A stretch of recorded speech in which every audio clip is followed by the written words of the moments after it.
So this morning I'm at Curra del Lago in the Dolomites. I have a bit of a special relationship with this place. This is the first ever location I came to and shot in the Dolomites about 6 years ago.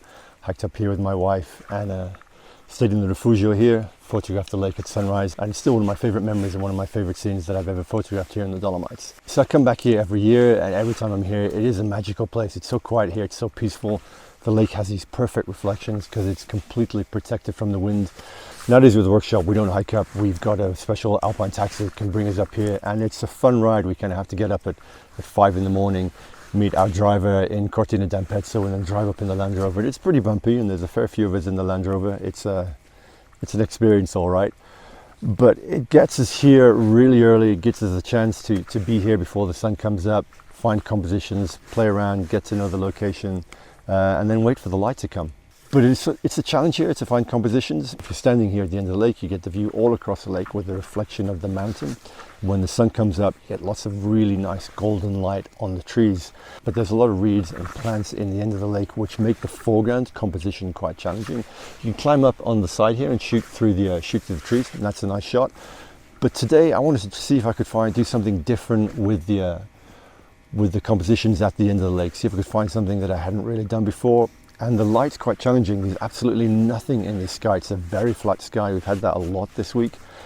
These are kind of almost the worst conditions to shoot mountains because there's literally nothing happening in the sky, which is usually a big chunk of your frame.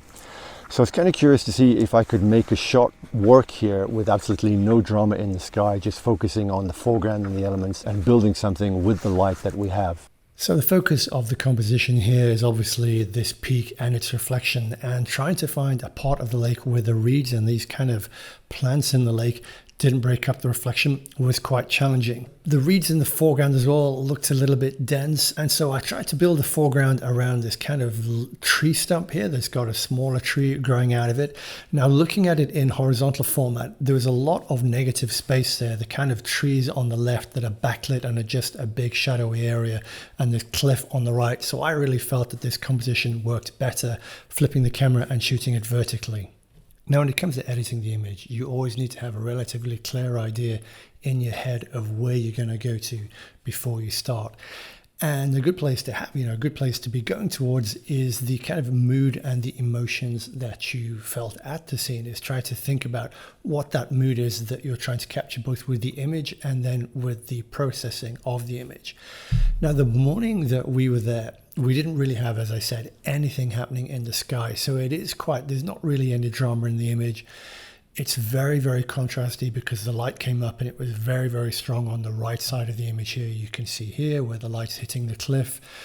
But also this image is quite cold. The blues and the greens are very strong and they don't really give the image any of the warmth. While I was at the scene, I did feel that there was a lot of warmth there. It did feel like a warm sunrise. You can see from some of the footage that I shot on video, there's a lot of golden light there, which hasn't really come through in this image.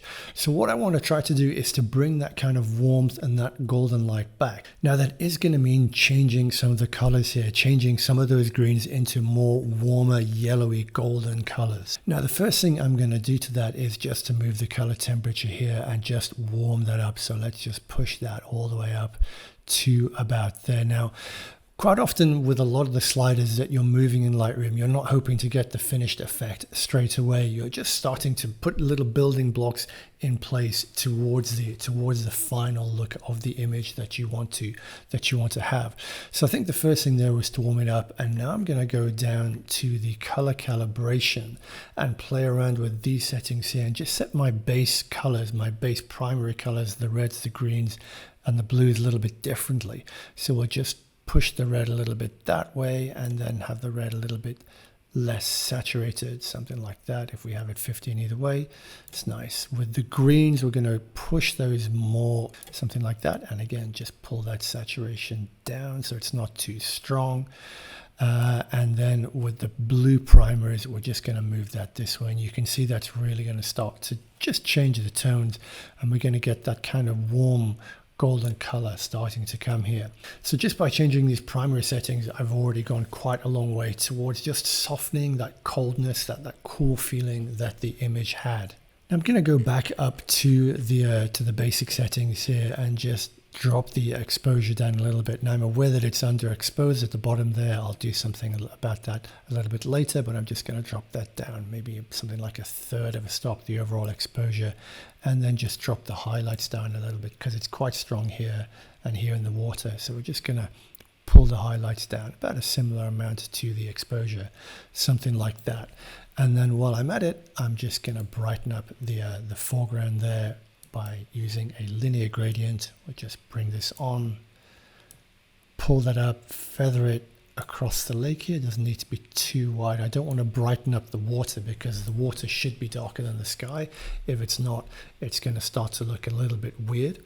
So we'll just lift the shadows, I think, maybe about 1/3 of a stop, something like that.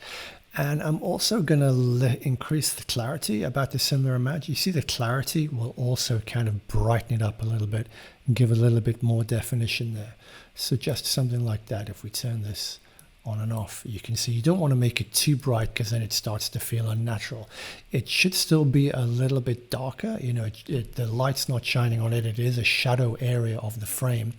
And I will probably put a vignette in this a little bit later, which is going to darken that back. But here there feels to be quite a good tonal balance between the foreground and the midground. So now I want to go back to the color, because one of the things that's really bothering me is this blue in the sky. It really doesn't give anything to the image. It's a very strong primary color that I really don't like very much. I don't really like clear blue skies. I think it's one of the worst things that you can have in any kind of images. So I'm just going to go to the HSL here and go to the blues and just pull the blues down quite a long way, something like that. And I think also the aquas. Yeah, there's some aqua in there, so I'll just pull that down as well, something like that. And it's just softened it. It's given it that warmth again. That blue was quite strong. It was adding to the coldness. And we're starting to get that kind of more warm golden feeling that I really felt there. But I think just to bring that out, I'm going to play around with the warmer hues here. I think we'll move the greens over to the yellows just a little bit. We'll move the yellows towards the oranges, something like that. And just tweak the orange a little bit, and the reds, something like that is okay. That's kind of where I want to be, I think, with the colors. And just I think maybe we can finish it off by just playing around with the color grading, particularly I think with the shadows. So we'll click down onto the shadows here and just going to cool that down a little bit, something like that. The shadow is a little bit blue, and then just increase that saturation just a tiny bit, not too much, because it's going to make it really, really blue. But the shadows should be cool. It's the highlights and where the sun's shining that I want to be warm. So just put a little tiny bit, and then just drop again the luminance of the blues just a little bit like that. Now I think the highlights look okay. Not really sure that there needs to be any work done there. Let's just have a look at the balance overall here. This just subtly changes the balance between the highlights and the shadows. I think something like that, and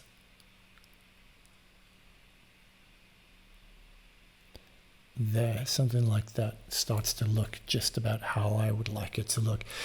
Now, I don't really think it needs that much more. I've got the tones, the color tones, basically where I want it. This is like the foundations of the colors are already there. The overall tonal balance is a little bit, is more or less right.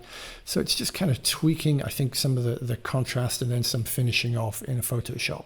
So I'm just going to put a small S-curve, just pop the highlights up a little bit, drop the shadows down just tiny bit less than that. You can see, as I said, I brightened them up earlier. This just puts a tiny bit of darkness back there, and then I'm just going to lift the blacks, not too much because it starts to fade out, but I do like to lift that a little bit just to give a little bit of texture here in the shadows. Just give it just a little bit more organic feel, just somewhere like that, I think. And then I'm just going to put drop the clarity overall a little bit. That's going to put just a small kind of blurry dreaminess in the look. Likewise, I'll back that up with some dehaze. If we increase the dehaze, you start to see you get this dreamy feeling. It does brighten it very much as well. So just going to introduce a little bit of dehaze, just something like that, and it's just softened the image. Again, it had very strong contrast from the direct light here. This has just softened it and given it a more of a hazy morning feel. And to be honest, I think that's really all I need to do in Lightroom. Now, there are a few things here that are catching my eye. There's a very bright patch of rock here in the cliff face, and I think the trees here, I think this really could do with cropping. But I'm going to take the image into Photoshop now, and I always crop the image right at the end. If I crop the image now, then when it goes into Photoshop and then is saved back into Lightroom as a TIFF, that crop's going to be locked in, and it could be that at some point in the future I change my mind about it. So I'm not going to do the cropping yet. I'm just going to right click and then edit this image in Photoshop. All right, so here's the image in Photoshop, and really Photoshop, all I really use it for is just finishing touches, just a few things that give a little bit of a punch to the image, make it pop a little bit. Almost all of the heavy lifting is done in Lightroom. So one of the things that I like to do with a lot of images is to give them some mid-tone punch. This is something that's quite hard to do in Lightroom. You can play around with the shadows and highlights and darks, but really focusing in on the midtones is quite challenging. To do that, I use the Tony Kuiper, the TK Actions panel, which I'll link down below. And all I'm going to do is just select the midtones one. So this is the broadest scale of midtones. I'm going to do a curve there. So if I show you what that mask is, you can see here the areas that are going to be affected. Now, none of it is really bright white, so the mask is covering most of the image, and the adjustments aren't going to be particularly strong. So let's just go here to the curve, so I can put like quite a strong S curve in here. I couldn't do this if I weren't just working with the midtones, and you can see if I turn that on and off, that just gives a little bit of pop. It's making these colors a little bit saturated here.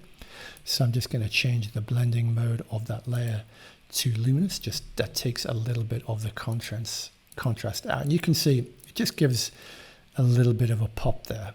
We can just increase that a little bit.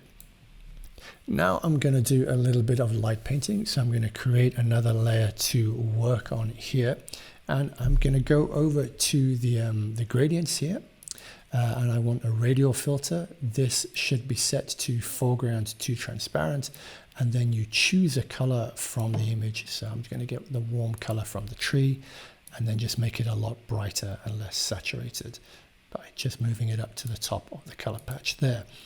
Then with my opacity at 30%, I'm just going to really brush in a lot here from the left.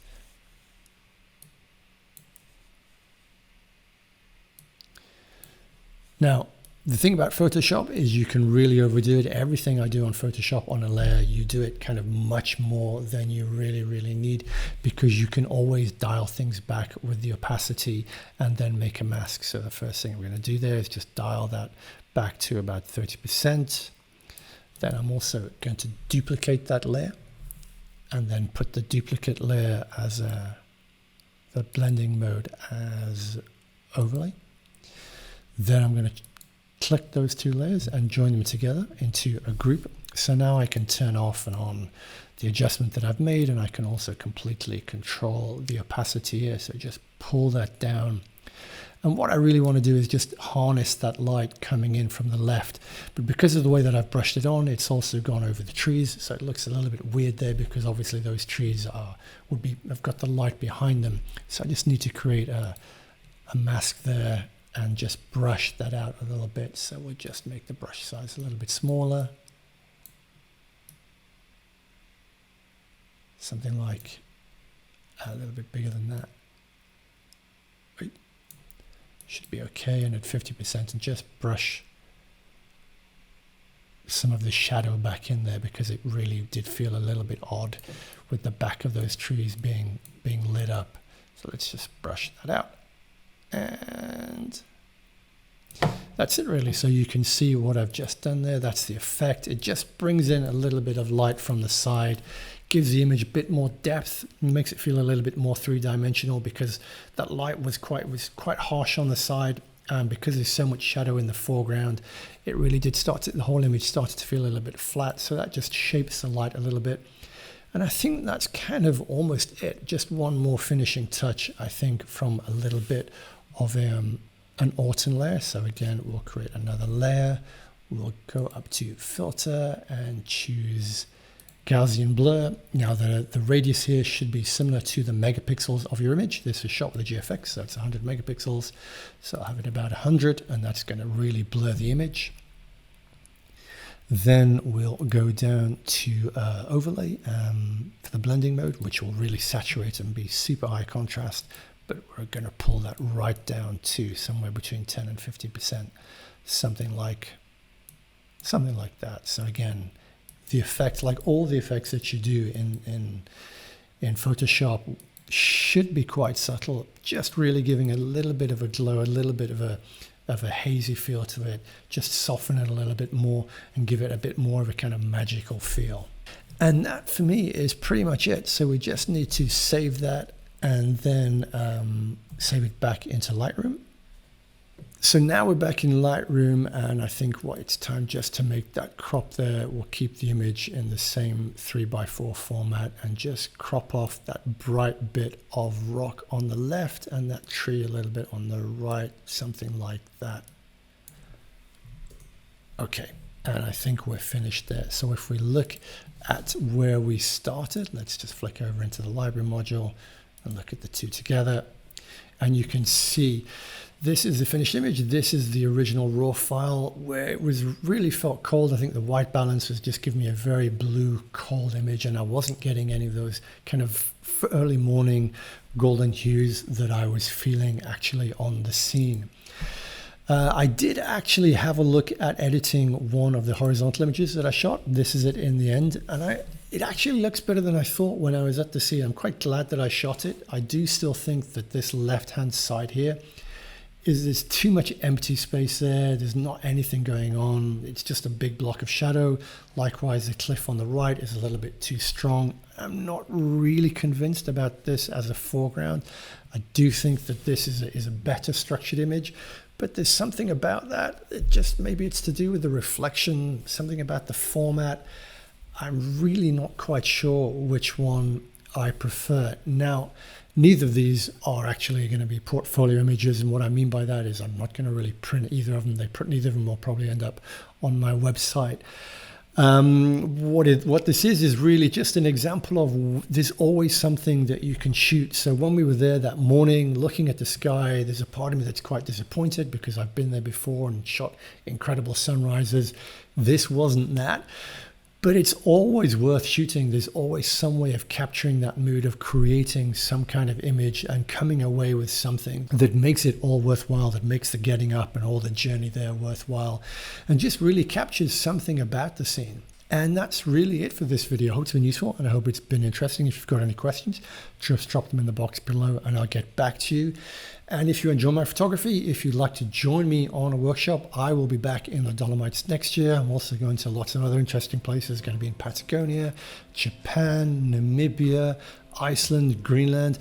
You can find all the details of all the workshops I'll be doing on my website, so have a look there. And again, if you've got any questions, just drop me an email. I'd love to have you join me on a trip next year. And as ever, thanks so much for watching and for supporting the channel, and good luck with all your photography. Take care. See ya.